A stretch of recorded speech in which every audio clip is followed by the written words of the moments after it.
Good afternoon, and a very warm welcome to all of you. Thank you for joining us for this debate and discussion about who governs space. Before I say a little bit about what what we're going to discuss, and our sterling cast list of contributors, including yourselves, we have an excellent group of people participating in this conversation of all levels, all sectors and seniority. So it's going to hopefully be a very interesting, thought-provoking, stimulating conversation. But before I get into the detail of that, let's do some rules of the game about engagement. Those of you who are Zoom savvy should know what you should make sure is that your screen is on, that you're on mute, and when I call you, or if you wish to raise a question, please make sure you use your virtual hand. Those of you who don't know where it is, go to the little icon where it says participants, and then you can go on that and you'll be able to find your virtual hand and raise that there accordingly. But on the remainder of the time, please stay muted until I invite you to speak, and obviously I'll make sure your name is on the screen too. I'm also very pleased to welcome our live stream audience, so you are not disincluded. You are very much part of this conversation. If you wish to raise a question or a query, don't hesitate to put it on #FOE debate, and we'll monitor that and hopefully include you in this 90 minutes that we have to discuss governing space. So those are the rules of engagement in terms of how we make this work. Just to say a few words by way of introduction to this conversation, because we have speakers, contributors who will set the tone and framework and the detail of what's actually going on. But we know that there is absolutely, without a shadow of a doubt, a space for race. Our largest economies in the globe are shooting things up all over the time, all over the space, and all over time. In the past 12 months, we've seen that China, Russia, India, we in Europe, the US, all are finding ways to create capability, capacity, but also secure a sense of safety and also ensure no harm to our greater good and our greater society across the globe, one would hope. What we do know is that a lot of the regulatory infrastructure is, I would say, slightly out of date, but let our contributors comment on that. A few questions for us to think about when we are questioning who governs space, and it's not just a fake question, it's a very serious question. If something were to happen next week, let's say, and a rogue satellite did something really quite dodgy and affected a whole city, who'd be accountable? Who'd be responsible? Which of our current multilateral frameworks or institutions would step in and say, this is not going to happen and we're going to do something about it? Is it the Security Council? Is it the G7? I don't know. We'll find out whether actually we have the appropriate multilateral frameworks, but also regulatory processes in place to be able to have that check and balance, that sense of accountability. What we do know is currently, we've witnessed it most recently, you have China creating its own space station because it's not included in the collective one that we're amongst 7 countries, and doing its own thing. What we also know is space debris is moving. It's increasing at an unbelievable rate and pace. And only recently, we've had some debris near the Maldives, and there's a squabble about who's responsible, who's accountable, and how do we do something around that. I suppose the biggest concern is when we think about satellites, and we have a contributor who's going to, Aarti, who's going to say a little bit about that. Ultimately, they're transmitters and consumers of data. So in effect, space is providing the opportunity to create a global data set around our societies. How do we make sure that that does no harm and it's in safe hands, and making sure that we're able to have the trust and confidence to move into the future and not feel as if, as we have with a lot of the big tech players and with the internet and the rise of it, governments are playing catch up, as is regulation. How do we learn the lessons from that and make sure that we don't do the same thing, repeat the same mistake, and hope for a different outcome? So that's the kind of context, if you like, for this discussion. I want to invite, firstly, our first contributor, Yukiko, to say a little bit about, you play a very significant role within UN in terms of space matters. We are really interested in understanding whether, from you, Yukiko, a very warm welcome to you. Does our current framework and approach to regulation, if you can call it that, provide the predictability that we need? Yukiko, warm welcome to you. Thank you for the kind questions. So part of United Nations Office for Outer Space Affairs work is to serve as the secretariat to the multilateral intergovernmental discussion body called the Committee on the Peaceful Uses of Outer Space. One of the greatest achievements of our committee is that it has adopted 5 sets of treaties and 5 sets of principles governing outer space activities. The most important treaty among all will be the Outer Space Treaty. It was adopted in 1967 and has been ratified by 110 countries and has been signed by 23 countries. Considering that there are 193 UN member states, it is ratified by more than half of the countries around the globe and is thought to be as the constitution of space law.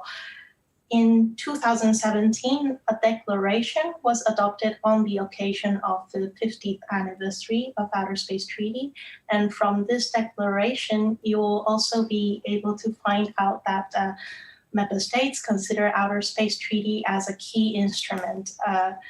We're trying to increase the adherence of the treaty by explaining the benefits of becoming a state party to it.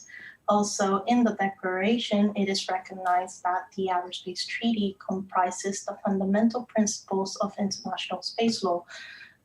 Most of the articles in outer space treaties is actually considered as a fundamental principle, such as Article 1 provides the exploration and use of outer space and province of all mankind. Article 2 has principles of non-appropriation. Article 3 focuses on the relationship between international law and UN Charter, and the Article 4 is about prohibition of weapons of weapons of mass destruction. And then there's Article 6, which is very unique in terms of Outer Space Treaty, on international responsibilities of national activities in outer space, where states have to govern the private sector's activities and be responsible for it. Also, there's this Article 7, which also has this international liability for damage. And it is also unique in terms of that all damages caused to Earth, it's absolute liability.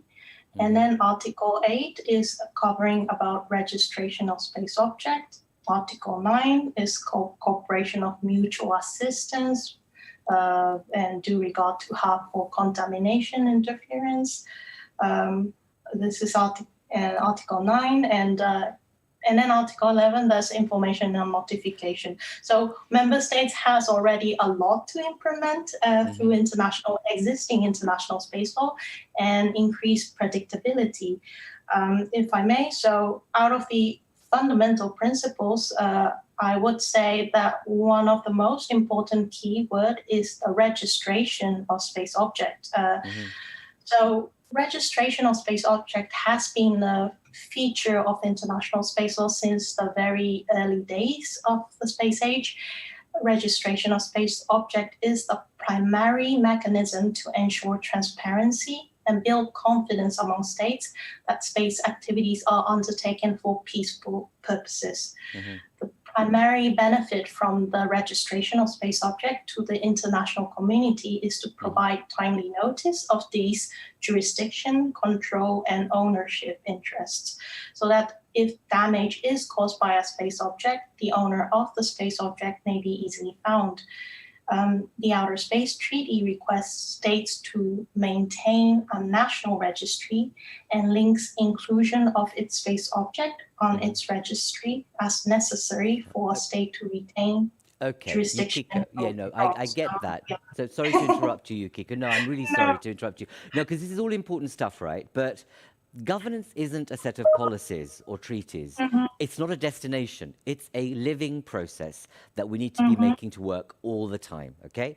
So you set out what the different regulations are, but in terms of predictability, so you talk about registration being key. Who's the holder of that? Who's the holder of that data, and who's responsible for making sure that if something goes wrong, someone does something about it? Which I know is a challenging question, but if you could just say, what do you understand in terms of the regulatory framework? You know, where do people register, right, and who holds that data? So good question, thank you. There's in the Aerospace Treaty, it says that the states should maintain a national registry. So for first space objects, when there's national space activities, nationals should register their space activities to their national government and register it to the national registry. Once that's done, in a practical manner, the states now has been responsible for all national space activities, has to report it to the UN Secretary General. And for practicality, UNOOSA maintains the international registry. So this is how it works. Okay. And the international registry is available on our webpage, and it's in public. Okay, so therefore it's an individual member state or country responsibility. They come to you, but if they don't come to you, there are no sanctions, really, are there? If they there are don't. No sanctions. It's purely It's elective. It's voluntary, right? If it's a if it's a state party to the registration convention adopted in 1975, then it has a treaty obligatory and they have to report it. But if it's not the state party to the registration convention, there still is a General Assembly resolution, so they still have are encouraged to report it to the UN Secretary General. Okay, so it's highly elective. There are no sanctions. There's goodwill, and there's a lot of excellent words written on paper about what should happen, and you do the best you can. But ultimately, there's no carrot and there's no stick in this regard as well, in terms of regulation. There are currently 58 countries. We know this, 58 countries with assets which are significant in space.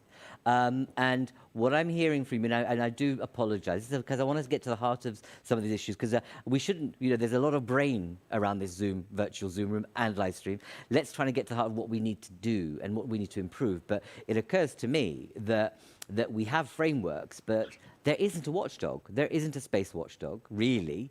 And my opening question was, if something dreadful, heaven forbid, happen next week, we don't know who's responsible, ultimately. So tell me a little bit about, I don't imagine that world leaders aren't aware of this. They're all getting their acts together gradually because they're waking up to the reality of what this means, both in terms of industrialization, in terms of data, and in terms of speed, about how societies are moving. Where's the international conversation at the moment from your perspective? Well, so thank you for that question. Yes, true. You have a point. We're not policing anything. There's no sanctions. But we have now in the International UN Register, we have around more than 87 space objects currently registered. And to those who are not registering,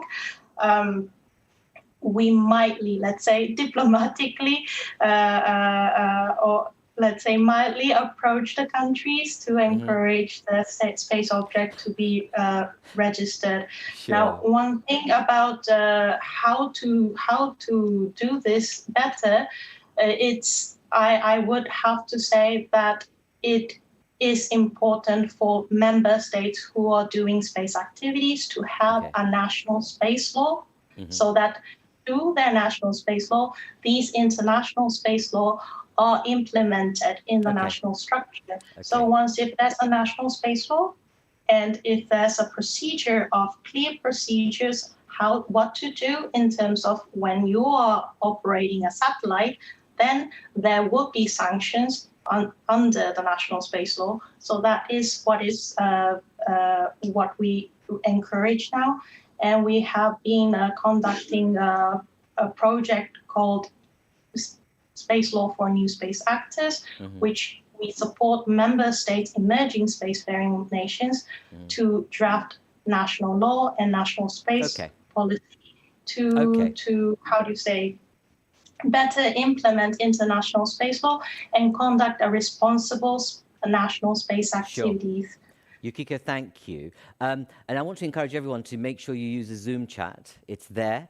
Please put in your questions, thoughts, resources, or responses, or issues and reactions to what you're hearing. And you might find that what I'm saying is absolutely crazy and pot boiling. But put your thoughts down, because the Zoom chat is really important for us. We do pull it together, and I also, when I run out of time, I encourage speakers to respond to your questions too. But Yukiko, it occurs to me that there's a lot of goodwill, a lot of fine words, but in terms of reality, when reality bites, when space debris returns from, let's say, from up there into a member state, we don't know who's going to actually, how to tackle that, other than soft diplomacy, and that's all we have to hold on to. And it will be interesting to know, if you can put on the Zoom chat, how many countries actually have space laws. I ought to know this, but I don't. But let us know how many countries currently have a space law. That would be really good to know. I'm going to now shift our attention. Yukiko, thank you very much. That's been very helpful.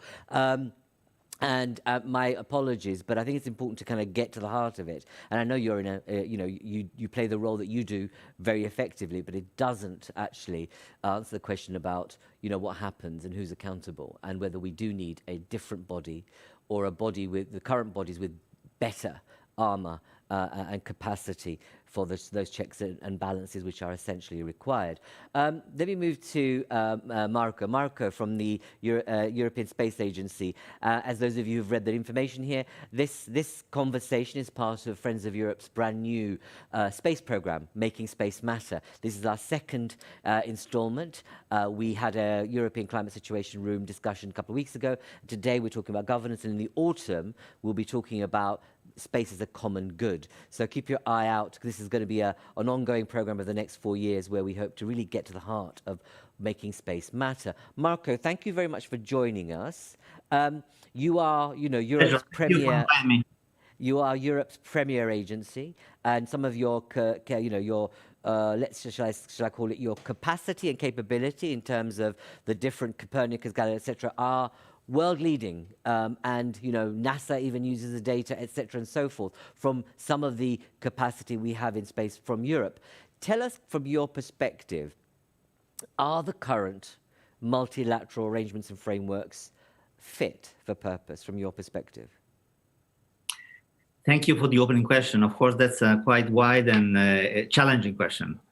To give you the short answer, the global system, it is fit. Yes, it is fit for today, what we have done so far until today. In other words, the fundamental principles that Yukiko just mentioned are good, and they've served well the purpose in the last 40, 50 years. Like freedom to launch, every state can launch without asking others prior permission. The freedom to observe from space into down to Earth for remote sensing. The idea to collect data freely, with the duty, of course, to distribute it to the others. The idea of the principle of non-appropriation, non-interference, no weapons of mass destruction, peaceful purposes. All these are good principles, and they worked well in the last 50 years. We have to recognize. So it is fit for today. The question is it still fit for tomorrow, for the technological advances of what we are planning to do tomorrow. And by tomorrow, I mean a few years from now, also in the medium and long term. And for what we see is happening, probably it will not be enough anymore. We need more. We need more precise principle, even regulations. And as you seem to suggest, also more enforceable regulation standards. Because the space community has done very good job, and space agencies around the world have done very good job to advance technology, even to define and agree common technical standards, technology standards, for instance, the mitigation of space debris or environmental or many other technical quality standards. They are very good. But of course, they're based on agency wishing to voluntarily adhere to that And as you said, what is the carrot and the stick?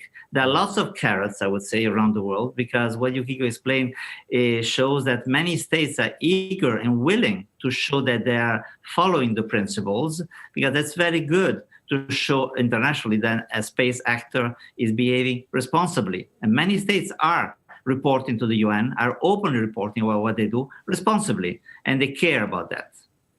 But the stakes are few and only national, not international. But by national law, the stakes can be arranged or made modulated, more or less important, depending on the degree of importance of each nation state about complying. And that's where you find the stick, if you want to find some. Mm-hmm. And some national laws, I can tell you, are quite precise and quite complete in that respect. Others less. Some countries don't even have a national space law because it's not politically necessary. Okay. Monica, thank you very much for putting on the chat and a warm welcome to you. You're always useful and resourceful for putting on that database, which is really helpful. I signal all of you to look at that, and I'll bring you in later, Monica, actually. It's good to have you there. And also, Patrick, thank you. Patrick McCormick, my apologies, Patricia, for coming in with that very important question about defense agency, which I'll turn to in a moment. But, Marika, can I come back to you? In terms of what we've heard from Yukiko, what this feels like is that it's up to national states, countries to do their own thing.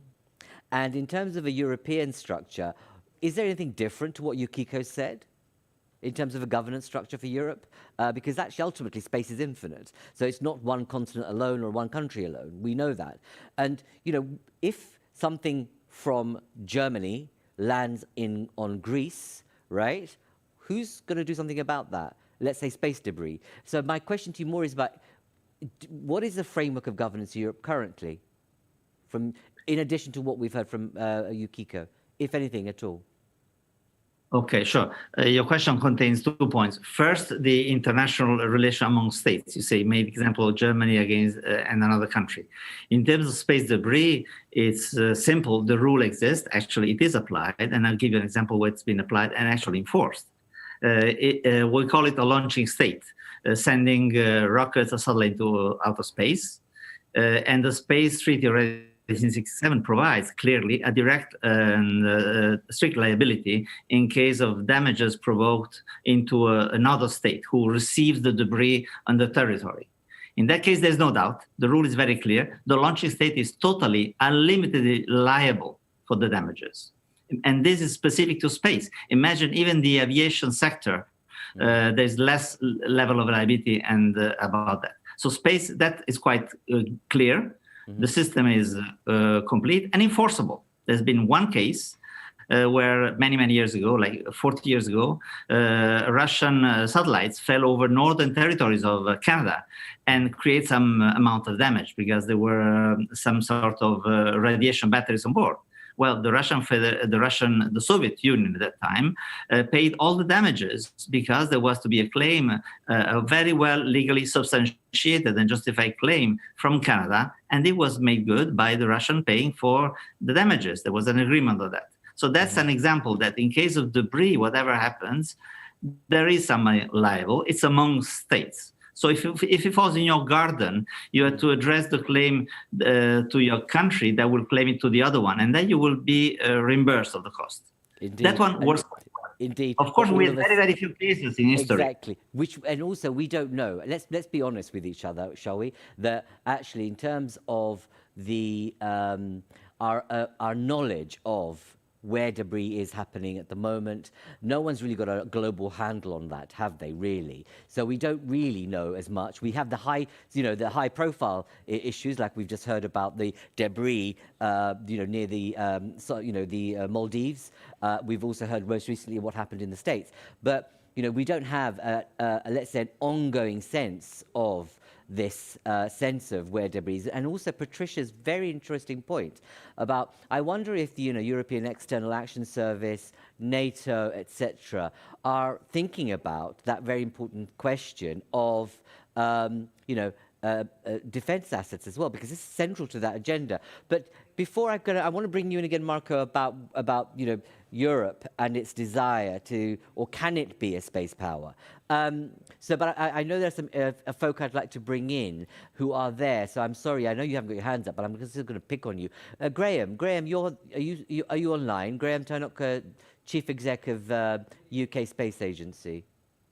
Are you there? Don't be shy. Yeah, I know you weren't expecting me to call upon you. Okay, whilst you're getting the video, hopefully you haven't disappeared because I've asked you a question. Yes, Graham. I'm here. Struggling to get access to your customers. Thank you for joining us, Graham. I've got my audit committee starting at 2:00. Well, perfect. I wonder what the audit committee asks you actually in context of UK Space Agency activities, other than just the spend of public money. But give us, you are now, you've done your stint, if I can call it that way. There is a new person who is going to be appointed and starting soon. From your perspective, you've been at a time at the helm of the UK Space Agency at a critical time, critical juncture in global developments. What's your reaction or reflection to what I'm asking, what we're hearing so far in terms of the regulatory framework being fit for purpose? Yes, I suppose the way of looking at it's largely sort of based on a system of liability that then should generate sensible behaviour on the part of those that have the liability. And I think, that does have a sort of legal robustness to it, although, as people have said, it's never really been tested. When you look at a lot of modern regulatory systems, very few of them work without a regulator.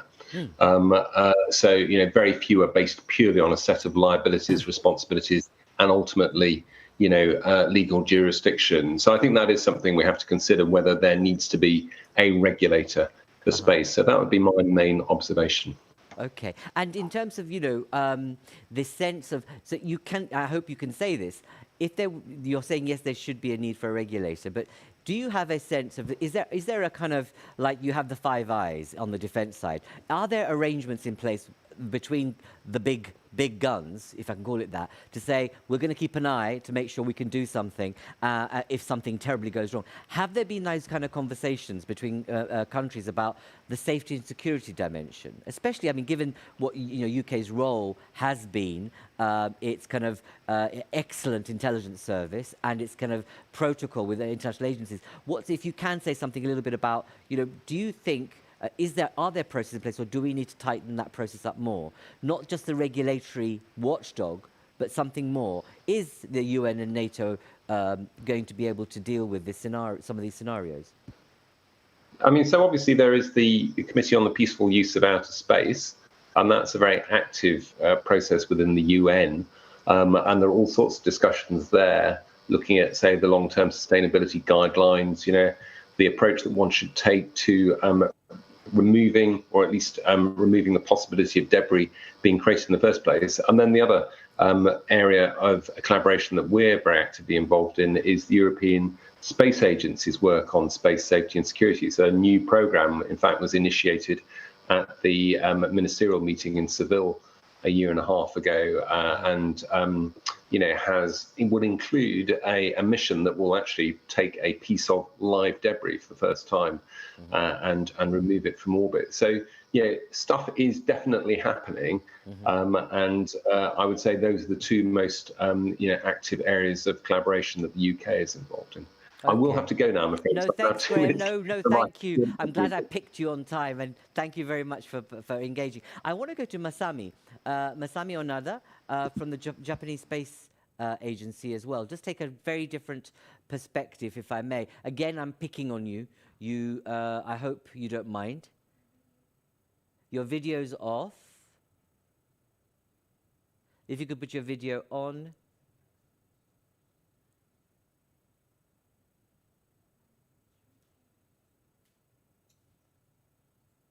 Okay.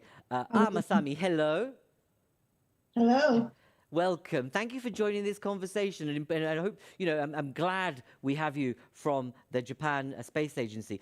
Give us your reflection on some of this debate in terms of is the framework currently, Japan is part of many of the multilateral frameworks. Does space and space security and space governance feature? Do you think we need to change or improve or create something different? Okay. Well, thank you for letting me join, first of all. This is my first time to join this forum, and it's quite surprising to be picked, but it's fine. Yeah, when you get used to me, when you come to more of these, I pick on people, sorry. Yeah, but I could not have you there and not ask you to come in and speak. That's okay. I think we have all think about this for decades now, and the function of Koop and UNOOSA, how adequate is this? I've been seconded to UNOOSA as well in my youth, and that's also an experience that made me learn that I think UN is very good in some ways in regulating things, although sometimes it does not match the way the space community works, because this is our world of exploration and trying to further R&D. And sometimes regulations does not match well when we want to push things forward. Indeed. And now we have problems that we just described, and we need regulations, and we're struggling. And I think that's the description of where we are now. We have to find a good forum to do that. And I think now we have to combine, so to say, coercive methods that need a regulatory body, and balance that with more of voluntary and sunshine methods, so to say. So supervisory techniques of a managerial way. How to find the forum fit for each of those methods and combine that, I think, is the way forward. Okay, thank you. I won't probe further, but perhaps you can add further thoughts in the sense that, it'd be good to know from you whether, the myriad space agency chief execs across the piece are really getting together and talking to each other and saying, we absolutely need to apply pressure to multinational and multilateral frameworks to actually create a different beast or an improved set of ways of working. And in that regard, Carine, I'm going to pick on you. You're the special envoy for space as a part of the European External Action Service, and I could not obviously resist but call you in. Carine, thank you, because you can't just sit there. You're a powerful position. What's your reflection on what I've been saying, what the comments of the issues we've been raising this afternoon? Well, I think that all what has been said is already very interesting. And indeed, the increasing number of satellites is posing quite a huge problem. As well, the fact that, for the moment, and as Marco rightly said, the liability is on the states. Those are the signatory states of the Outer Space Treaty. And they do take the responsibility for their private actors, for instance. But there could be a will to give the responsibility or to transfer the responsibility to the private companies. This is something that some international actors would very much like and others not. And I will not necessarily point to particular states. And these things are answering to the safety and sustainability issue. But as was, I think, indicated in the chat also, there is the parallel and interlinked issue of the security and the stability. And on that, this is not dealt with in COPIOS, which is the Committee for the Peaceful Use of Outer Space, but it is dealt with in another forum from the United Nations, depending from the first commission, and this is non-proliferation and disarmament. And I would like to mention on that the work which is resuming there. It is not easy. you know that non-proliferation issues are never very easy to tackle with. Absolutely, yeah. The political dimension It's been they part have. of our history for the past 50 years, yeah. Absolutely. But I would like to mention an initiative that has been taken by our UK friends, and to which quite a lot of United Nations member states have joined, which is a new resolution on trying to answer to space threats through the definitions of new norms, rules, and principles of responsible behavior. There has already been some work on responsible behavior in Geneva, and this is being revived again with this resolution, and we are waiting for the report of the United Nations Secretary General that will gather all the inputs by the member states of the United Nations on this topic after the resolution adopted last year. And I think that we will be able to progress on that basis also. So opening a second way and progressing in the two fora at the same time, with the very big progress in 2019 in Copios with the adoption of the LTS guidelines. No, Carine, thank you. I know that you can't be as candid as I'd like you to be, but it feels like a resolution doesn't really actually match the scale of the problem. My sense is, are the powers that be within the EEAS and elsewhere are they kind of, what are they worried about when they go to sleep about the potential for absolute disaster in space? And what will they do? They're not going to reach a resolution. They're going to have to make it up as they go along. And my concern is that what we've learned over the past 50 years, especially in the past 20 years, with the rise of the internet and more longer, obviously, but in terms of what we know, what we learn about, we can't leave it to, the private sector and the public sector. And, the point made that, if one country has a problem, it will have liability and then it will, negotiate with the next party. In the space situation that we're facing and the pace of technology development, we just don't have the time to be dealing with resolution. It's great that the UK is doing this, but in terms of actual agreed action and a sense of a protocol of what will happen, it appears that we're nowhere. But that's me deliberately being challenging. And those of you engaged, please. I know Kenny McClure, you're here from the UK. I won't call on you now, but if I'm putting on notice that I may call you from the Perm Rep there. But I'd be interested to, before I want to go back to Marco very briefly about Europe's ambition in this regard, from his perspective. But before I do, Matthias Ruete, I have to call you because, previous former Director General of Transport. Again, I can't resist to ask your view on all of this. You're away from it now. What's your reflection on what you're hearing? Well, thank you very much for calling on me. But as you quite rightly said, I'm out of the business to a certain extent. My very sort of preliminary, say what's on your mind as a result and share it with us. Preliminary reflections are, to a certain extent, we are, and we talk about new space. We are moving towards a very different epoch in terms of space in general terms, with many more actors becoming active.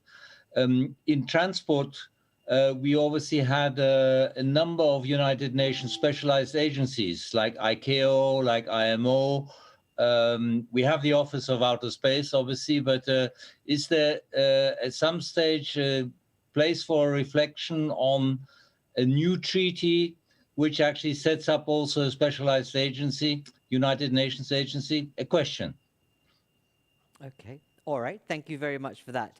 I'm going to move on to Aarti in a moment from the European Satellite Operators Association, which I'm really looking forward to that very different perspective on this debate. But before I do, Marco, very briefly, do you have a sense from what you've been doing so far and where we find ourselves?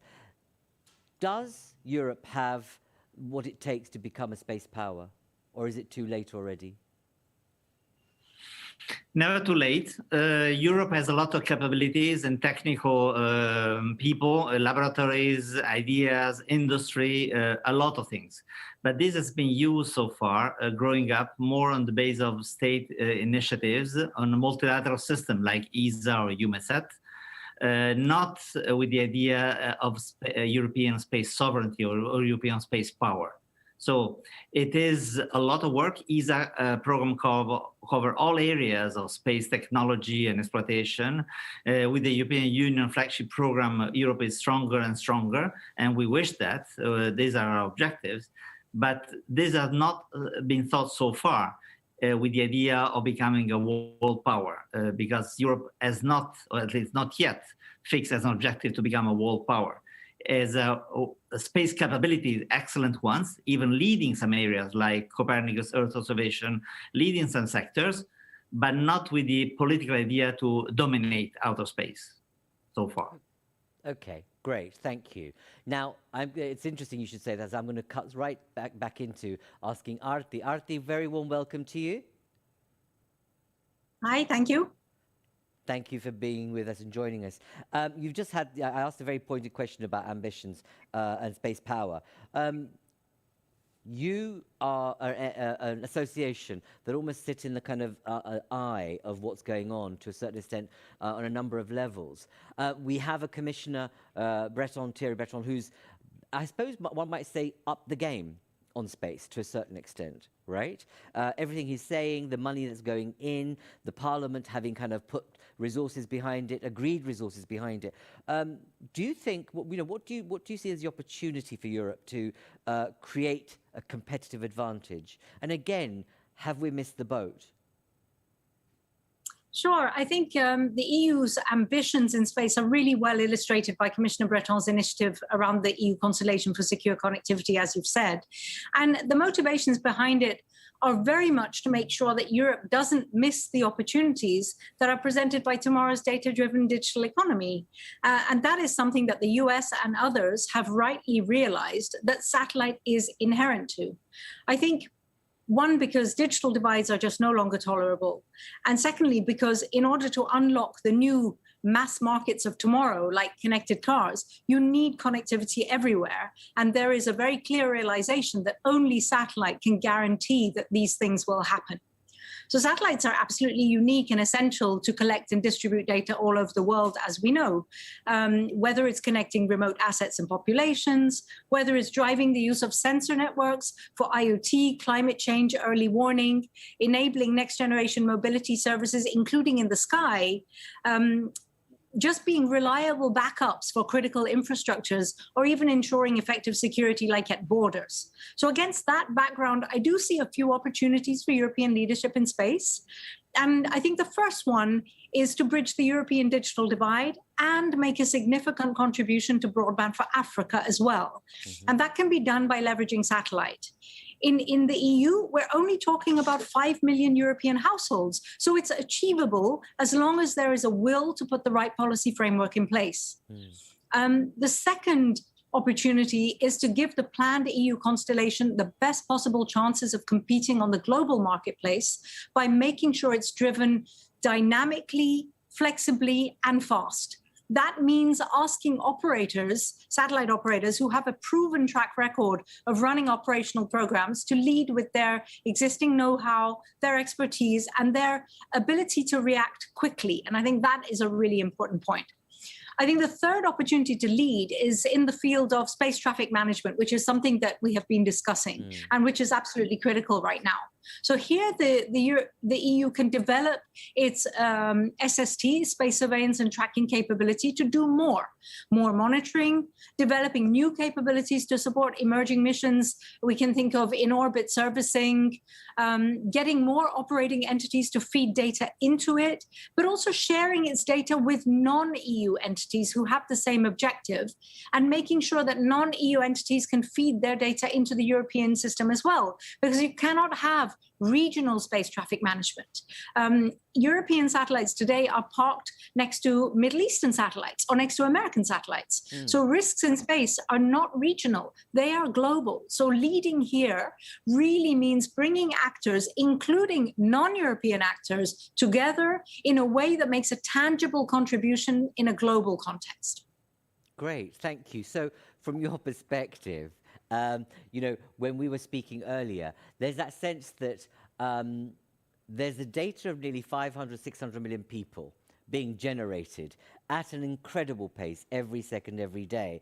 There's a sense of, you know, who actually owns and is responsible for that in terms of what the satellites that you know, your association represents. But I suppose my question is, what stands in the way of Europe achieving some of the opportunities you've set out?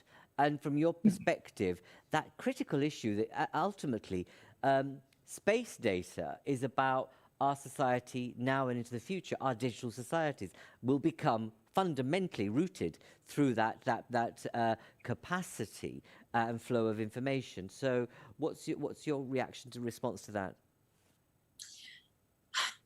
So there are definitely challenges to the EU being able to lead global developments in space. Okay. When it comes to the EU constellation, if I can zoom in on that, what we really see now is Europe trying to jump on a moving train, which is running on tracks laid by the US. Those tracks were appropriate regulatory, industrial policy, and funding frameworks that have been in place for years. Consider US DARPA funding, so the Defense Advanced Research Projects Agency. That is what has paved the way for Elon Musk's technical capabilities today. Or you can even think of Boeing's first commercial high-throughput satellites. They were based on the design for the US military's wideband global SATCOM constellation back in 2007. And this is really the funding which has driven technology advancements. And it's the fruits of that which are being reaped today. In Europe, on the other hand, since the brilliant TV Without Frontiers directive back in '89, which really unleashed the huge satellite TV market, the Commission effectively overlooked satellite communications all the way until 2013. Yeah. It has repeatedly missed broadband for all targets as a direct consequence of not supporting satellite broadband, but now it wants to quickly catch up. Now, back in, I think it was 1990, the ESOA chairman, Giuliano Beretta, he proposed to the Commission that it subsidize 100,000 satellite broadband terminals for European users. The proposal was rejected, when in reality, it embodied a very future-looking vision from the operators. It would have driven economies of scale. It would have spurred investment into new satellites and terminals, not to mention help bridge the digital divide. So can you imagine that Europe is going to launch its first ever very high throughput satellite this year in 2021? And that's 10 years later than the US first launched theirs, which was back in 2011. So the challenge is, can we lay our own tracks for our own European trains to run on? And can we do it quickly and have them running at full speed? And I think Europe really has to avoid just being a customer of next generation services and capabilities which are developed elsewhere. It needs to ensure that we can also develop the jobs, the skills, the knowledge, and the business ecosystems to be a scale global player in emerging areas of economic opportunity. And they lie in digital, and satellite is critical. Yeah. So Commissioner Breton, he knows how to do that. He knows that the EU constellation has got to be different from the previous flagships like Galileo and Copernicus, which followed the traditional supernatural approach of the EU procuring space infrastructure. But if he's going to put Europe on the next generation new space map, then he needs to find ways of managing European procedures and politics to make sure that operators can leverage their scale, their knowledge, and their customer base to accelerate the development and deployment of the European trains that he wants to see running. So, I mean, in short, sure, there are opportunities for European leadership, but it requires a step change in mindset and approach. So I mean, being user-centric to deliver meaningful connectivity, not just artificial constructs, to be action-oriented with space traffic management, and to be service-driven and not just infrastructure-driven.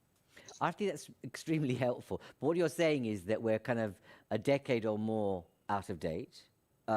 We have key superpowers that are much ahead of the game in terms of their infrastructure and capacity. Obviously, Breton has a much better vision, and obviously, perhaps he might have agreed to the idea by your chairperson some 11 years ago. But we are where we are.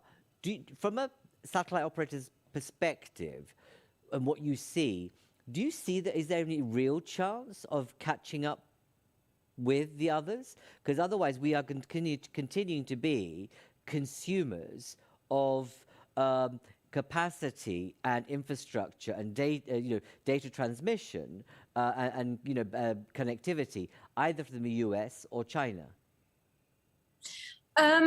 I think there is definitely a chance. There is definitely a chance to do it. And if anybody is going to give it a real shot, it's going to be Breton, precisely because he doesn't come from a policymaker mindset. He comes from industry. He's a CEO. That's why he sees the potential here. And he absolutely sees that Europe missed the first wave of the internet. There is no European GAFA. And that's something that Europe regrets. So this is the best chance that we have. He's the best chance that we've got in doing it. The question is, can European member states and the institutions involved accommodate the flexibility required and also put their faith in European champion industry players, the satellite operators primarily, to really drive this forward, because they are the ones who know how to procure and commercialize systems in the way that we need if this is going to be a competitive global system. Great, okay. And I suppose you can't, well, perhaps you might have a shot at this. Do we need to create some sort of different regulatory body with teeth? With what? With? A regulatory body with teeth? A new watchdog for space. A regulatory body. So I think that the ambition to create more bodies and more codes of conduct and things like this, we have enough talk shops, we have enough fora where issues are being debated. I think we need two things. I think one, we need a far more honest debate on how to drive competitiveness in the space industry in the EU. Okay. The manufacturers have said for a long time that other defense budgets, other space budgets are orders of magnitude larger than the EU, and now is when you see the result of that. So I think the manufacturers are very right in pointing that out. But it's too late to just catch up like that. But wait, let me come back to your question about a new body. I think when it comes to space traffic management, what we need is actions, not more institutions and fora in which to debate the issues. So Inmarsat is an ESOA member. They were members of the EU SST, putting in their data, their Ephemeridis data on the location of their satellites and so on into the EU SST.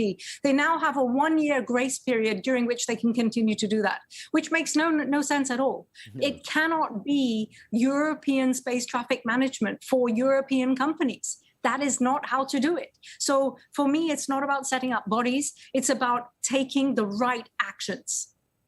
Excellent, Aarti. Thank you so much. It's been a joy to have you, especially for bringing that perspective from a Satellite Operators Association. I'll bring you back again and, do respond to some of the issues that I've been raised. I'm going to just put people on notice that, I've got Radboud Koop from Dutch Space Office, Olivier Lemaitre from Aerospace, Monica, I'm going to come back to you, and Guillaume, one of our European young leaders. I'm just letting you know that I'm going to come to you in a moment if the hands are not coming up. But I want to turn to our final contributor.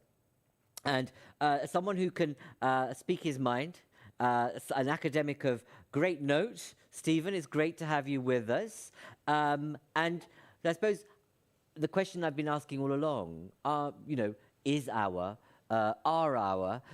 current multilateral frameworks and institutions fit for space, and what space presents to us in the future of space development?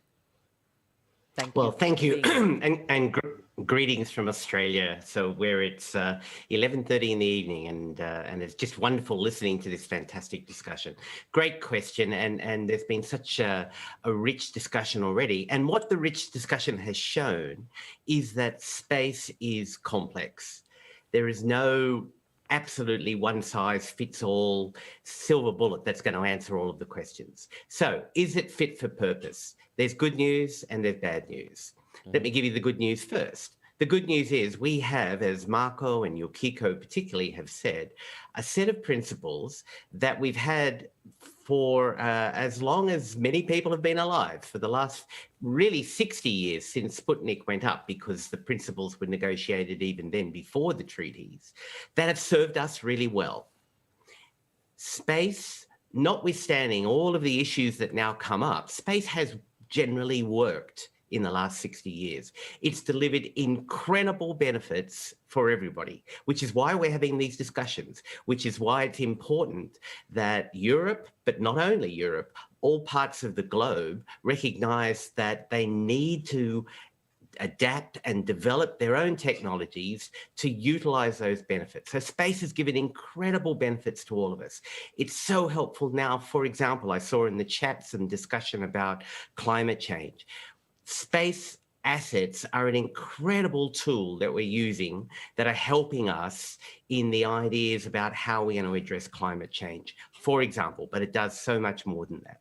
So space has worked, and to its great credit, we have not had a conflict in space. One of the, if you look at the antecedents of the European Union, it was set up to avoid conflict between countries. And the space treaties were set up to avoid conflict, because all of the technologies that we're talking about now and more, all of those technologies were developed in those early days essentially by the protagonists of a Cold War with military eyes. And space was viewed at with strategic and military eyes.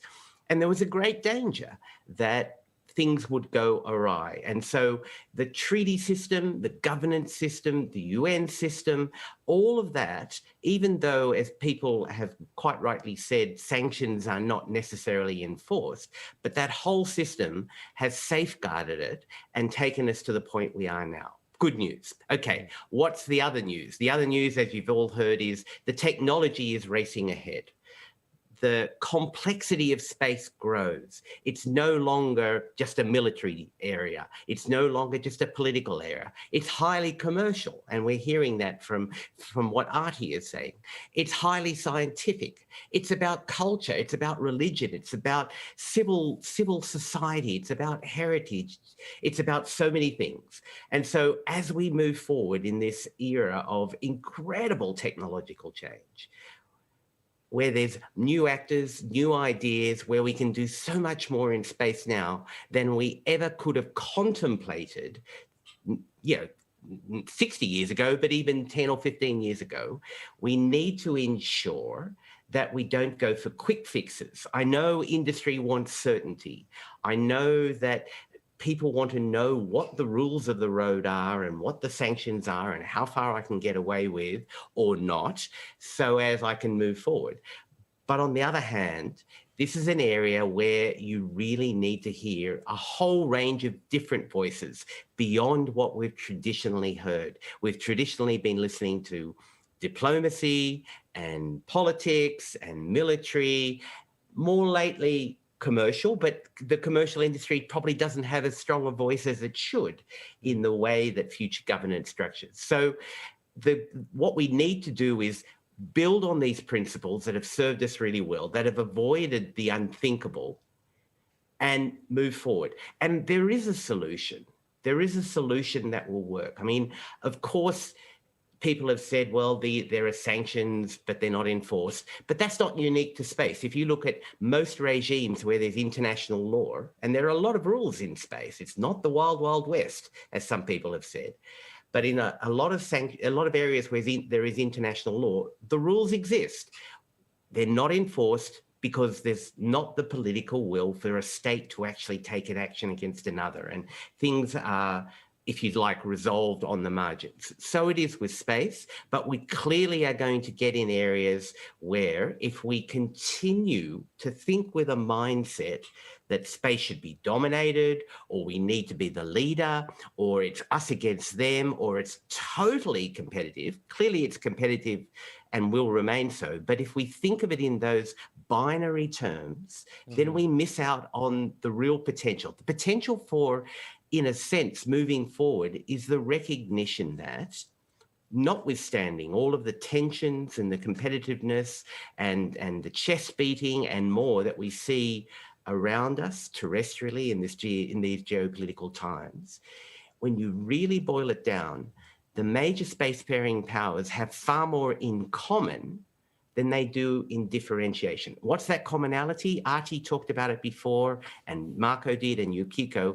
It's this notion that they want to utilize space for their own advantage, but to do that, certain red lines must not be crossed, and sustainability and security and safety must be retained. Because frankly, if I go out there and behave irresponsibly with a view to try, if you like, to compromise my opponent's ability to do things in space, that will also compromise my own ability. And so we really need to recognize, as Aarti said so clearly, there are many problems, many issues. We need to adapt. We need to find ways forward. But the solutions are in a global sense. 1 or 2 or 3 or 5 countries can't fix these problems. We need to understand that these are problems. Space knows no boundaries. Debris knows no boundaries. The potential for conflict knows no boundaries in space once it starts, and we go to a certain point. So I'm cautiously optimistic. I know there are many challenges because in the end, common sense, and I know people think, well, this is naive. It's not naive. It is realism. It is realism writ large, because in the end, the large countries have the greatest advantages in space, and therefore they are the most dependent on space, and therefore they're the most vulnerable if we don't get it right.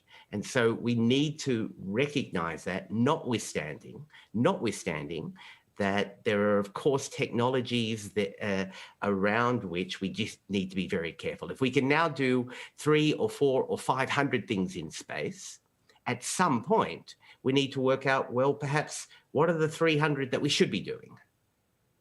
Okay. Because in the end, everything in space takes time, energy, money, resources, and it is an area that everybody has a stake in. And if we impact on it irreversibly, that will impact on everyone, but most of all on the large countries. Stephen, thank you. And I take your point about the sense that there's both pragmatism, realism, but being able to reimagine differently about what a future governance approach might be. But when we think about a global solution, so let's take climate as a proxy. It took how long for us to get to the point of having the Sustainable Development Goals and a global agreement the Paris Agreement?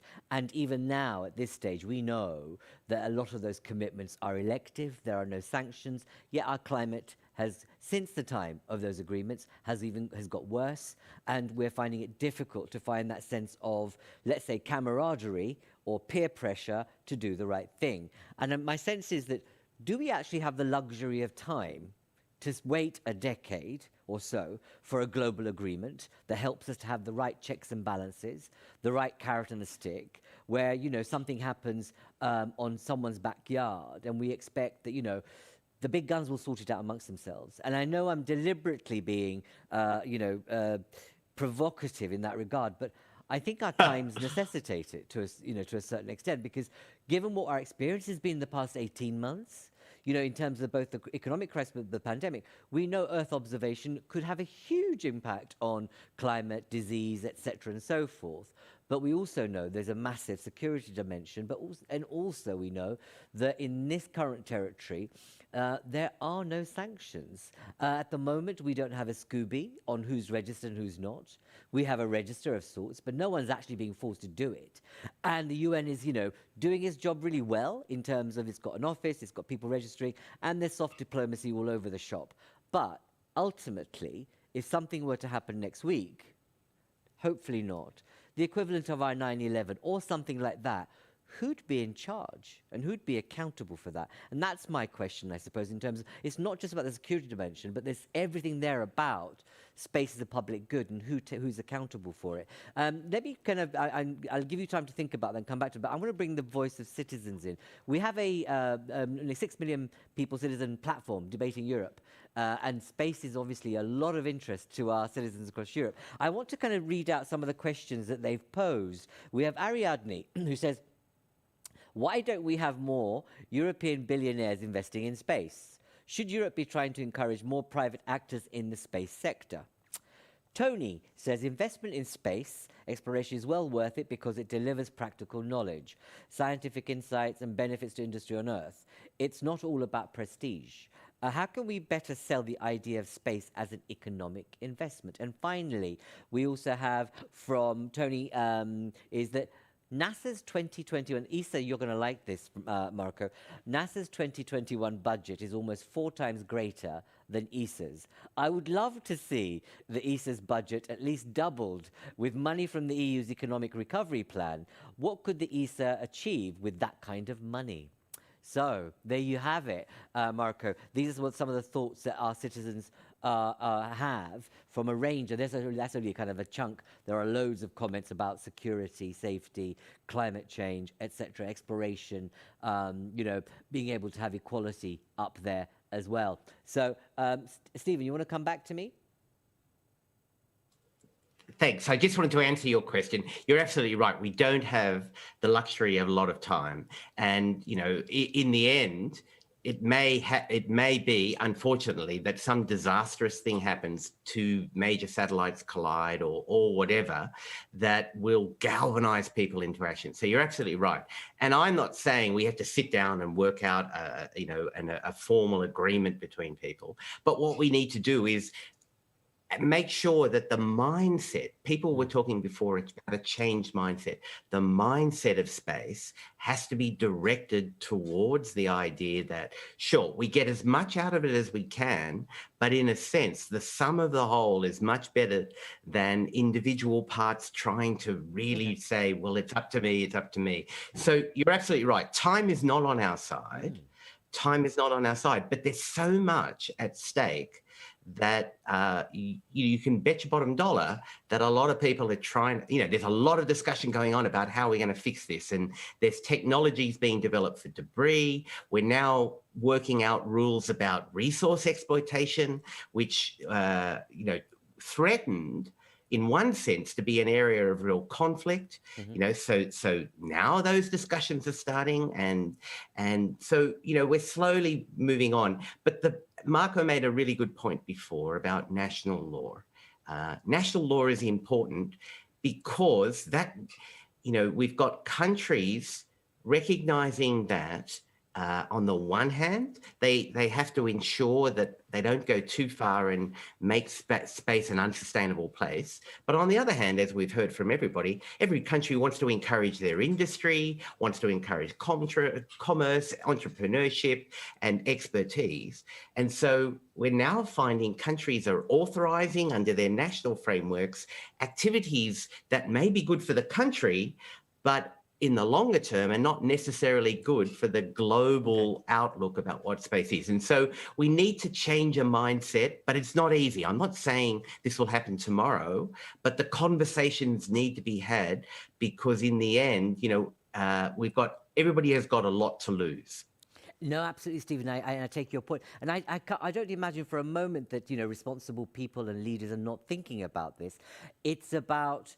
My question comes back to, you know, the sense of, you know, those conversations are happening, but who's got that overview? How do we make sure there's someone or a set of bodies that are in charge, that we have a sense of trust that someone's got this on their ticker, and is, you know, there are people that are, you know, being kept awake at night thinking about some of this because they need to, given what we know about what has happened on the web, you know, on the internet, and the whole issue around disinformation, but how it plays into geopolitics. It's only a step away to, you know, what can happen in space. I want to bring in a couple of perspectives, if I can. I have Pascal who wants to come in. Pascal, before I bring in Radboud from the Dutch Space Office. Pascal, introduce yourself. Hello, Pascal. Yes, hello. Pascal Hansens from Agence Europe. I have a question to Marco Ferrazzani, I guess, but some other can answer as well. I think there is a One Space Summit which will be organized in 2022. That's right. And one of the big topics to come is, of course, the issue of governance between the European Space Agency and the European Commission and EUSPA. And it will be linked to STM, maybe. Let's see. I just wanted to know, where do we stand regarding the organization of this summit, and what could we expect as a main outcome regarding governance at the EU level? First, thank you. Pascal, thank you for that question. But also, can I just add to that? It's not just about what you can expect, but what can this lovely group of people that are here virtually can contribute to the thinking and the development of ideas as a part of a summit that you want to host? Marco, over to you. Yes, thank you. As a couple of speakers said before me, that we have a lot of things in Europe, and to put Europe in the track to be really leading many areas, not just the Copernicus. We have many, many ideas, and I see my colleagues making a lot of proposals. So if so far ESA only has 20% of the budget of NASA, we managed to be that very, very efficient and successful. Imagine if we would have 5 times as much. Exactly. And that's one of my answers about the Space Summit.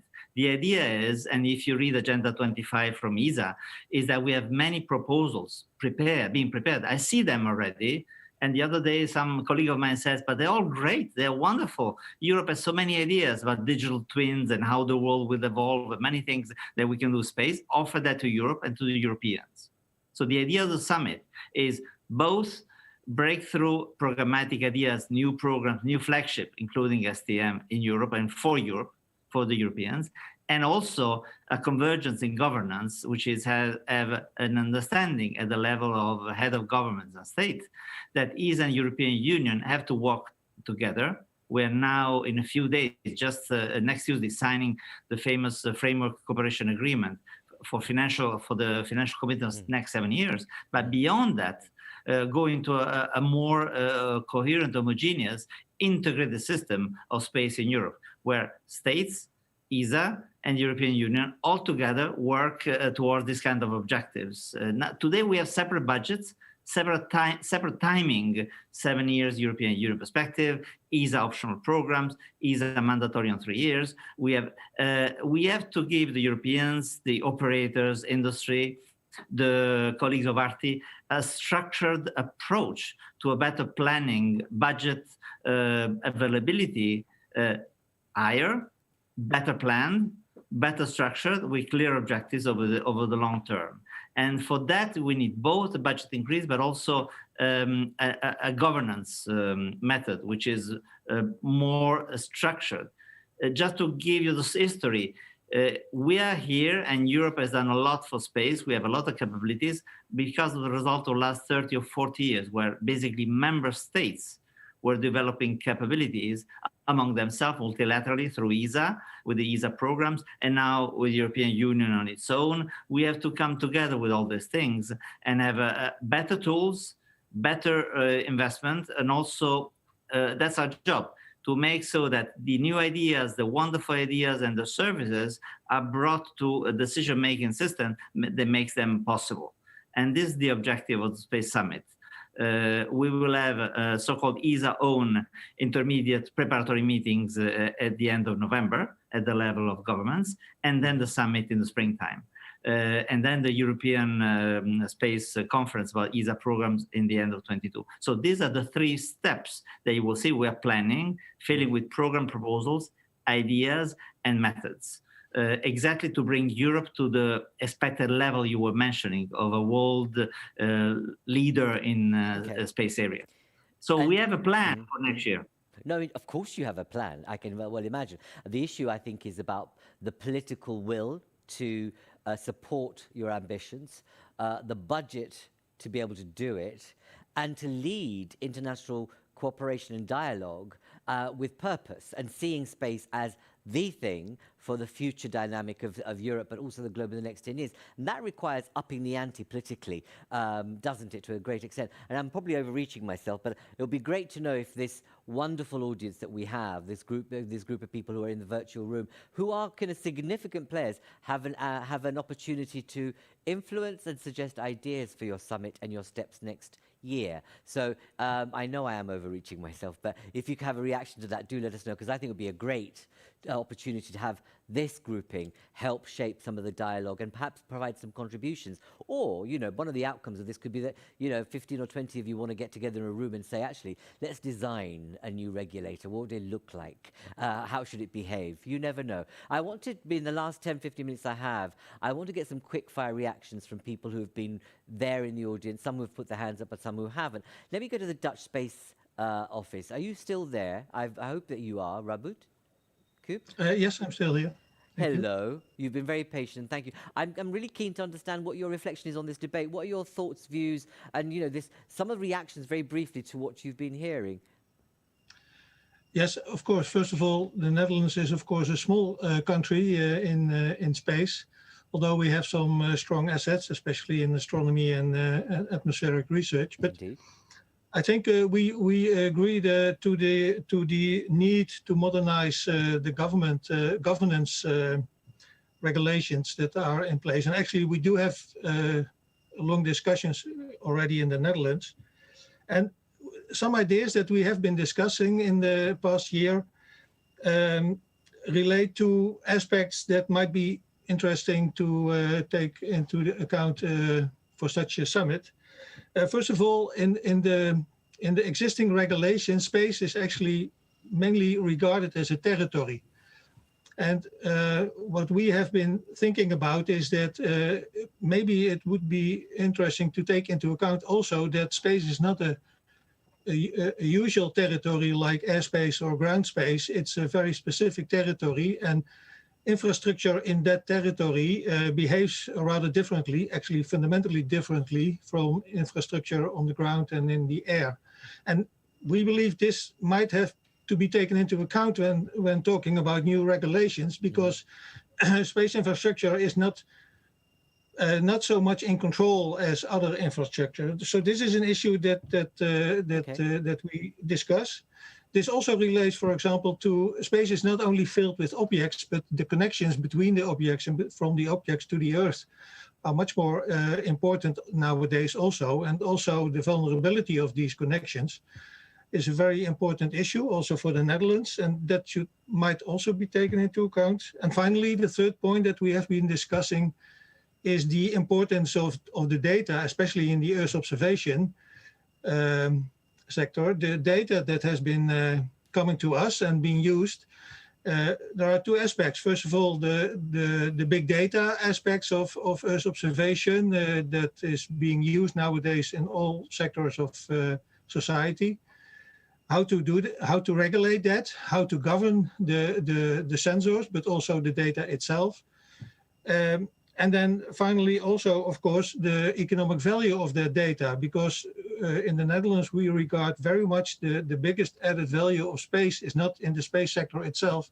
It's actually outside the space sector. And this is something we try to take into account when thinking about future governance relations. Well, thank you. Thank you for being ready for those very, very good, insightful responses, and again contributing with some very thoughtful reflections, especially that notion of space currently being treated as a territory, which is just so out of date and not in time with where we find ourselves. I am running out of time, but I want to move to, in the same vein, first to Amara, if I may. I'm picking on you, Baltics in space. Just if you have no comment you want to make, that's fine. But I just would be interested to hear your reaction to the issues that we've heard about governance, regulation, competition, etc., and so forth. Briefly, if you have a view. Oh, well, I think that the new space area is moving way faster than most people can imagine, and that when countries are building governance systems and trying to enact new space laws for their own country. The private companies are 10 times faster and ahead of you, so that governments are on 5 to 10 years time frame, and the companies are 1 year time frame. So I suggest that the ministries of economy in countries all over Europe to be tracking what the companies are doing, have their ear to the ground and attend some conferences just to watch how quickly it's moving, and also be optimistic and aware that the economic value of what the private companies are doing is very large. And I posted a figure in the chat about a space investor that showed how in the COVID pandemic, the space industry, in fact, didn't suffer and continued to grow. And that's worth keeping in mind. Amara, thank you. Thank you very much. Very effective and thoughtful commentary in terms of what we do need to be paying attention to. And I'll come back to Aarti towards the end about what her sense is about keeping an eye on what's happening. Monica, finally, if I can turn to you. Monica Sanders, are you still there? Hello? Hello, I am still here. Are you in New York? I am in Washington at the moment. Right, you're in Washington. Sorry, do introduce yourself very briefly to colleagues here in the Zoom virtual room. So absolutely, thank you for having me. My name is Monica Sanders. I'm a professor at Georgetown University and at the Law Center, and I think a lot about hazard economics and theory. And so this has been a very intriguing discussion, particularly what Amara just brought up. And I imagine you have something specific that you want to ask me. Monica, I want to know from you. You've done the law bit. You've looked at the, hazard economics. What's your, if you have any thoughts? And I know this is not a prepped question at all, or we never do that. But I've called you out of the blue because, given what you do, any thoughts on what you've heard so far about the notion of, a regulatory body that will fit the challenge or the size of the challenge we're facing? Well, of course, being a lawyer, the first question I would ask is purpose and jurisdiction. So, and I think Aarti pointed this out, that we have many pseudo-regulatory bodies that don't necessarily have enforcement mechanisms. But then also we have, as you pointed out, the big countries operating in space that have very strong regulatory bodies, thinking about things from both a national perspective and a foreign policy perspective. And I'll be very blunt. If there were a global regulatory agency, what would be the incentive to get, say, a NASA to comply with those regulations over the standards, the train tracks that it's already laid in this arena? That's a difficult political question that I personally wonder if there's the will to do. The other thing that I took away as I'm listening to this is there's a grand challenge here to ask the question if our consideration of space is going to be a threat-based analysis. And there are some things telling. For those of you, a few weeks ago, the US approved its budget for the Space Force, and the things that we care about are well articulated in the things that we fund. And I'll just say that that's quite telling and leave it at that. Versus, will we do a risk analysis and take into account the different kinds of actors, many of whom are private? And do we want the accountability to come through liability and risk, or are we going to attempt to do it through sanctions and national laws? Those are some very big, difficult questions in a complicated arena that we need to negotiate as a global community. And I've not seen it in these conversations yet that we're having in multilaterals. Perhaps it's on the agenda. I'm not privy to such things, but I've not heard it to an extent to which I would be satisfied. And I doubt many people in this room would be satisfied with it. Lovely, Monica, it's amazing. As always, you kind of simplify it beautifully to those core questions. And you're right, those are the questions that we need to be asking. I think it's quite telling when you think about what Yiping has said about the station in space. About, it's very clear, it's a policy objective for that economic powerhouse, in the same way that Biden has said and the Americans have said about this being about space domination. And so there are these different dimensions happening, and we are sort of kind of struggling in the middle to a certain extent. I want to turn to two people before I kind of very quickly go back to some of our contributors. Guillaume, You've been commenting, one of our European young leaders, famed for doing a number of things which I won't comment on right now, but especially finding another planet in your spare time. But Guillaume, you've been posting a lot. Very briefly, what's your sense of this conversation we've had so far in terms of what you think should happen in terms of governance? I think my comment is very much in line of what has been said. I'm going to make a political statement, not a scientific one, actually, here. Is the issue of the regulatory body. Maybe we need a regulatory body that works at the UN level, but certainly we need one that works at EU level. It doesn't make sense that the EU doesn't have an agency from itself, from the Commission, that is able to enforce or set regulatory context within even Europe. And we are discussing if we need it or not, but I mean, this has been said in many different ways. Currently, ESA is not playing that role. It was not created for that role, and it's not operating with the direction of the EU or whatever. ESA wants more resources. It's perfectly reasonable. It makes sense. But okay, what's going to do with these resources? Who's going to lead that? It's going to be the industry, because now ESA is also very much lobbied with the industry, and it's not about what can be done or what you want to do, but what the industry can do. This happens very often, including in science. So again, I think this is the greatest challenge at European level. It's going to be discussed in February, apparently, so I think it's great news. Guillaume, thank you very much. Finally, are you still there? There's a thing about Olivier Lemaitre, your video was off, and I'm quite keen to get you to say a few words in terms of, you're from Aerospace, you've been listening, obviously patiently. What's your take in the conversation about governance? Perhaps two reflections on my side. We have been debating a lot, especially in Europe, when we were talking about governance, about the relationship between ESA and the European Union. Fortunately enough, I think that things are going better, and those two institutions have finally reached a very positive agreement. So this is something that industry is of course welcoming. There is one reflection, though, is that when we were talking about governance, we were talking about ESA, European Commission, member states or national agencies. There is one actor that keeps being somehow forgotten, and it's industry. So it might sound a bit strange to have a private sector being involved in discussion about governance. That's true.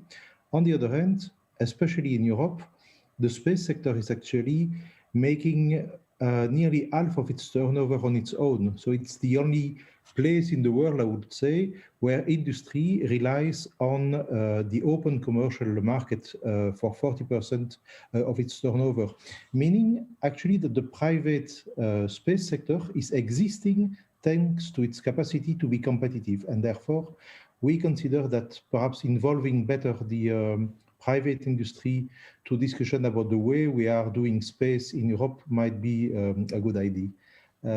So that was first reflection indeed. The second is a bit more forward-looking. We are talking, when we are talking about space, we are talking about infrastructure that are delivering data. We are talking about infrastructure that are transmitting data all over the world. And I think that in a globalized world, the generation of data, especially data related to Earth observations, for instance, will become kind of the new raw material, at least for policymaking, perhaps also for making business. And it raises a lot of questions about the ownership of the data, the control. I mean, who is exerting control on the data? Who is doing what with those data? Who is taxing those data? How to prevent the misuse of those data? So these are the reflections that I think will arise sooner or later with the multiplication of global systems such as Copernicus. Olivier, thank you. I'm so glad I brought you in because, you know, both your points are absolutely well made. But the thing that occurs to me is that we've experienced so much about how, you know, the private sector has led on the, you know, in terms of the internet and tech platforms. We've had to catch up on how we regulate data, protect privacy, and do no harm. We have learned those lessons. It occurs to me that, you know, there are people in this room and elsewhere who should know better in terms of how we move this forward with a sense of greater urgency. So thank you for that. And I'm hoping that the summit that's being planned next year we'll tackle some of these big, grisly subjects, but hopefully, if not, a bit earlier than that. I want to just turn very briefly now to conclude, and I know I'm running over slightly, but Stephen, any kind of final reflection, 60-second reflection from you, and then I'll move on to the others. Thank you. Great discussion. And all of the points are valid about industry, the private sector, civil society. All of those inputs are incredibly important in any development of any structure, be it at the national level, at the regional level like Europe, or be it at the multinational level. And you know, we really need to understand what it is we're talking about. And as many people have said, industry is moving far faster than governments ever can. Technology is moving far faster than law ever can. And so it's really important to ensure that we hear industry and we hear commerce, because in the end, the commercial sector, which is growing even during COVID, it's in their interest also that space remains something that's viable and sustainable, because otherwise they obviously can't generate their revenues. And so they will have increasingly important and powerful voices in the way that governance is developed. And I think that's important because they are increasingly highly relevant actors, as are other sectors of the space sector. So thank you. Stephen, thank you so much. Thank you again for being with us and joining with us in this very thought-provoking discussion. I'm going to go back to Marco before I'm going to end with Aarti, if I may, but to take that very particular perspective, because you, Aarti, your association represents the future of the kind of infrastructure, critical infrastructure of the future. So I'd like to end with your thoughts from you. But before I do, Marco, your particular take or a takeaway from this as you look ahead to the role of ESA? Is that we have plenty of good reasons to make bold proposals, both to governments of Europe about reshaping governance and to the benefit of scientific community and the industry and the future business. Europe has all the good ingredients to become a space power of goodwill, a responsible space actor using space for the benefit of the people and the business. Possibly not with the idea of becoming a world space power about dominance, but more about leadership in competition and new services being introduced. And here the proposals of Breton or Geoffrey Ashbacher on Agenda 25, they're all good.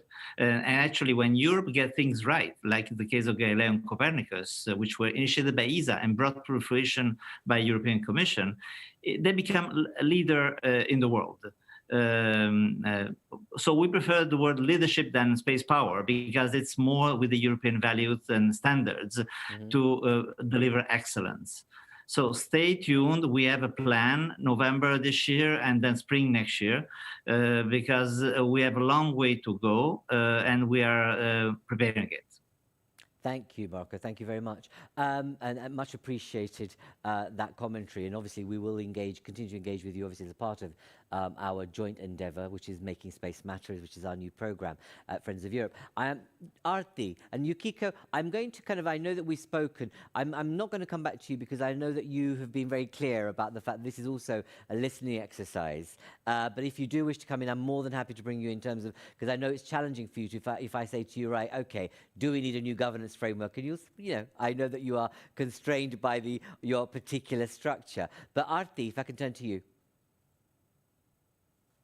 Sure. I have to say, I find the race to space that people say that we're in now, and even the race to be the first country or region to implement 5G, really unfortunate. This is about geopolitics and not about citizens. And I think we have to remember that the value of any technology development is ultimately in the difference that it makes to people's lives and society as a whole. And that is absolutely true for space technology and space sector as well. There is no way that the governance can catch up with the pace of technology development in our sector as we are seeing it. But what governments can do is lead through action. So I'm very much with Marco when he talks about leadership. And I think that an action-oriented approach can help deliver that. And it requires flexibility. So take actions to bridge the European digital divide and be the first country, be the first region to actually do it, because you can. take actions to convene actors around space traffic management. And first and foremost, do not forget to leverage the phenomenal competencies that you have within this region. I'm talking about the competencies within the European space sector and operators especially. Thanks. I love your message about, because you can, because it's true.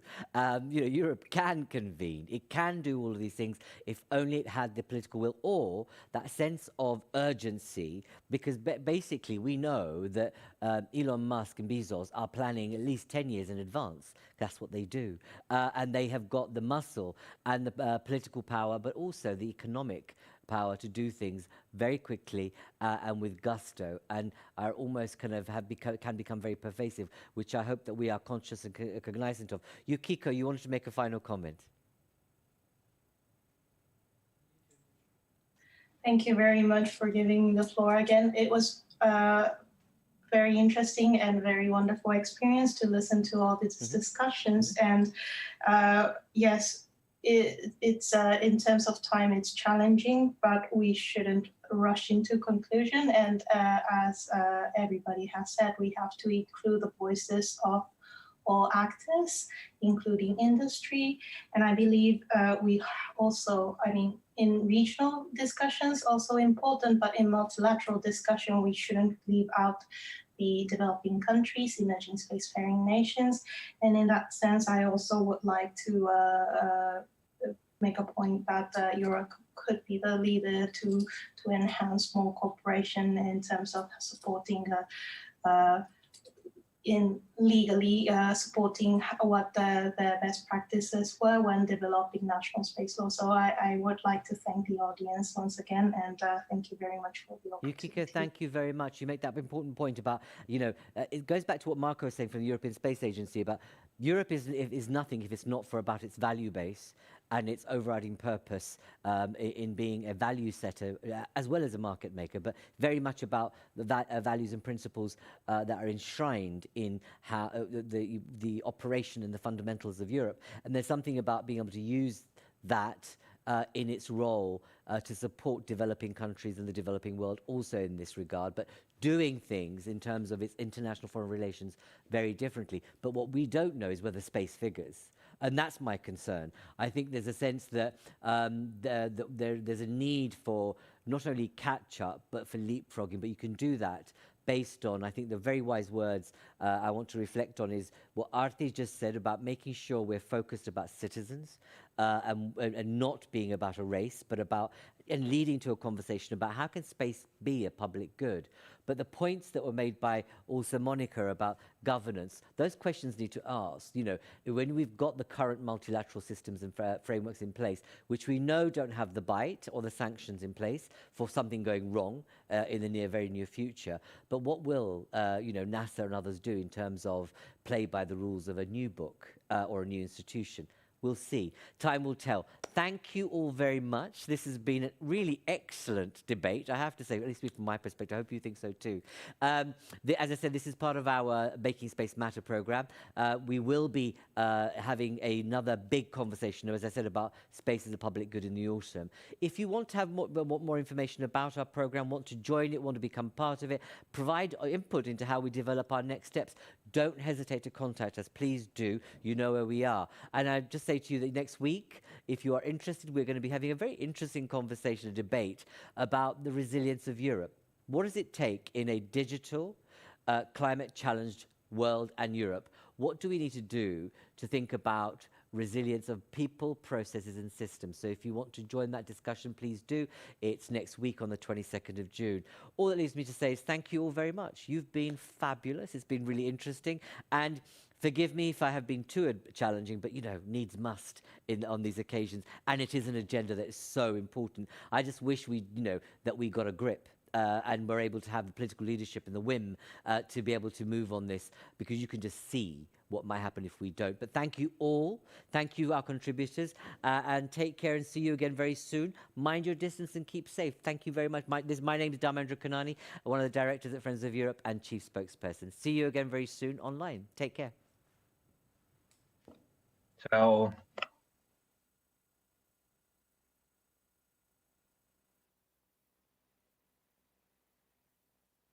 L'enregistrement a été interrompu.